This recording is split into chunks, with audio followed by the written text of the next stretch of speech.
And so before we try to solve anything, we need to get clear about what the problem is by asking what we call in positive discipline and empowering people, curiosity questions with a genuine sense of curiosity, not judgment. Because if we ask with judgment, we're not going to get the information we need in order to move forward with the conflict with understanding.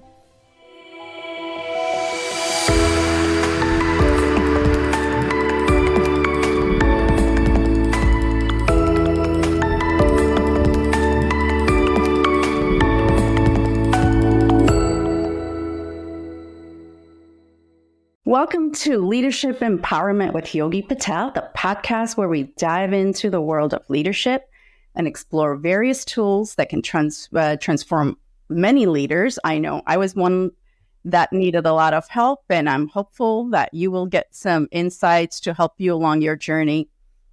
And today we have a special episode focusing on conflict resolution, creating a positive work environment, motivating teams, leadership styles and why, communicating and listening skills, and managing change. A lot of things going on today.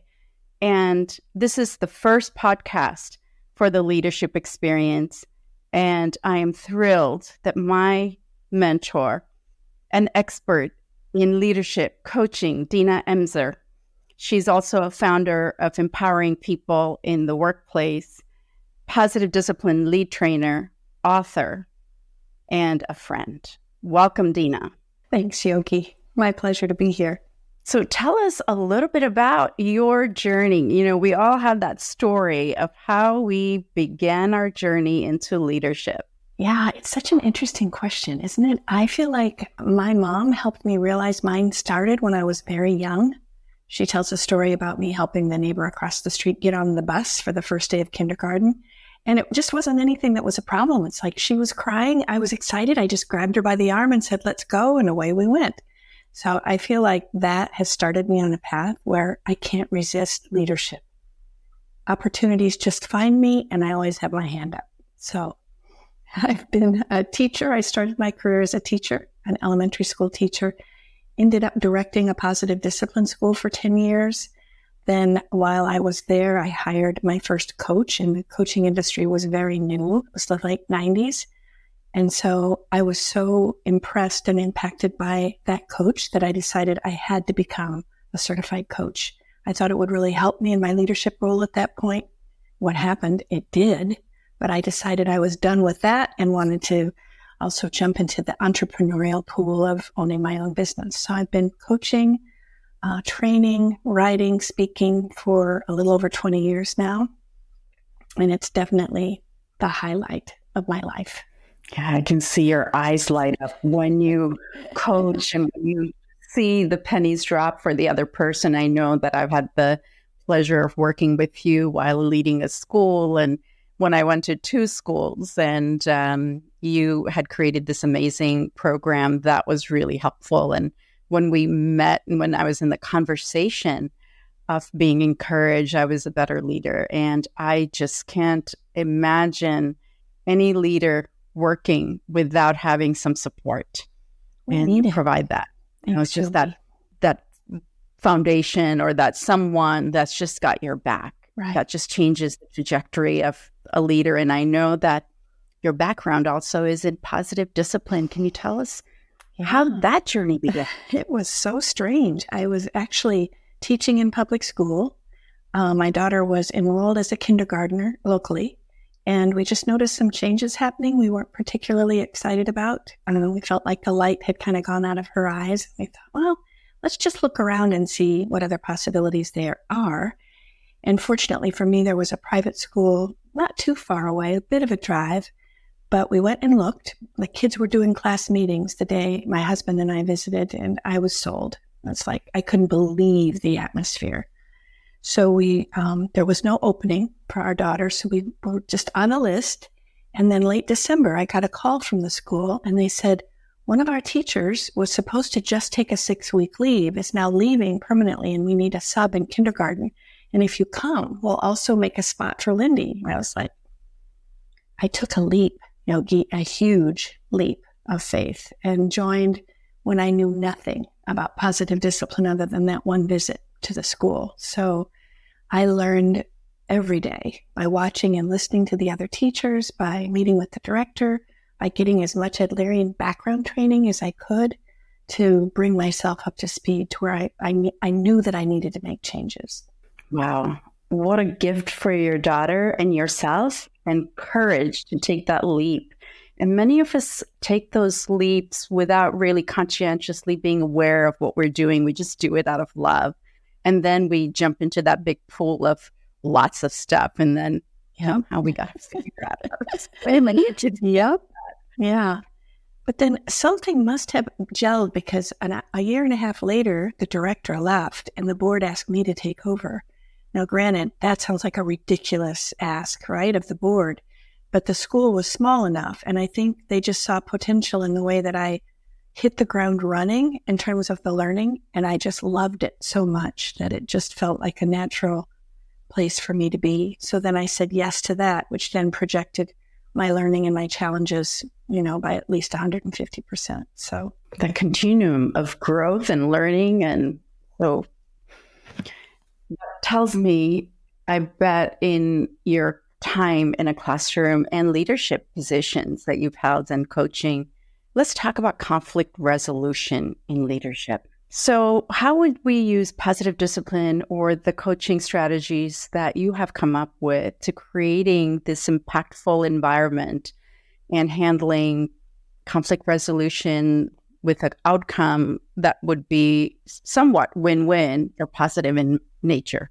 Absolutely. It needs to be win-win. It just needs to be, even if it doesn't look like it, the atmosphere needs to be, we're not looking for one winner and one loser in this situation. So one thing I know that I learned early on teaching kindergarten and watching kindergartners do class meetings is perception. The perception that one person held, this is a problem and we need to solve it. Looking around at the faces of everybody else in the circle, it was like, I didn't even know that was a problem. So I think one thing leaders need to understand is that everybody has a different perspective. And so before we try to solve anything, we need to get clear about what the problem is by asking what we call in positive discipline and empowering people, curiosity questions with a genuine sense of curiosity, not judgment.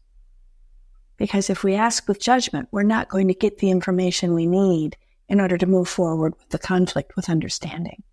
So that's the first thing I would say in terms of our tools. It's like we need to get over there in the other person's shoes, at least long enough to understand, A, what's the problem?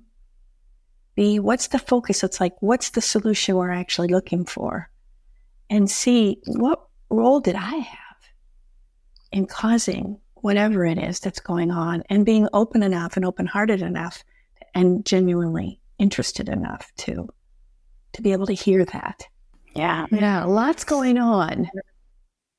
Yeah, there's a lot of vulnerability as a leader, but what you just talked about is really putting ourselves in other shoes and then seeing our own part.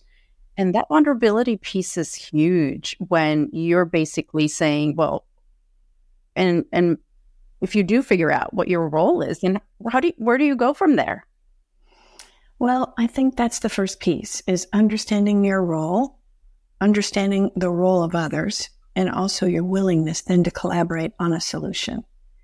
But it's interesting to me how many times we just are thrown into these situations with no training whatsoever about understanding motivation in other people and their different perspectives, understanding how it's not always about us, which is always my assumption. I was like, oh, what did I do? And I'm like overly interested probably and overly committed into taking responsibility when sometimes my biggest thing that I could do is just step back and not jump in.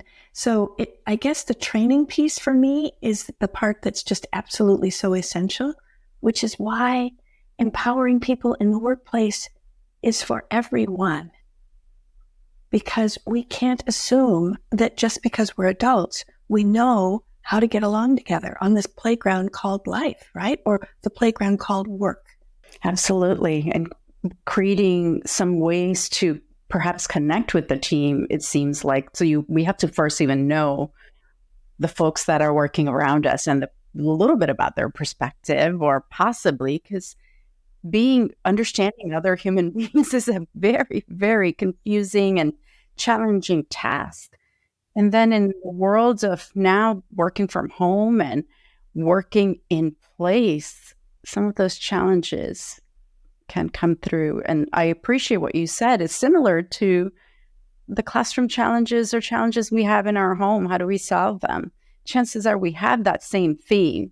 That's maybe our go-to knee-jerk reaction that we've learned on how we solve problems, that we perhaps learn from our environment and our family. And what you just shared is like having that step-by-step process that just kind of guides us to going outside of how we've always done it to a specific way of figuring out how we're going to solve the problem and having everyone on the same page as how we're going to do this. If you like the content of this video, please don't forget to follow. And also, if you want more information, visit the website, yogipateltte.com.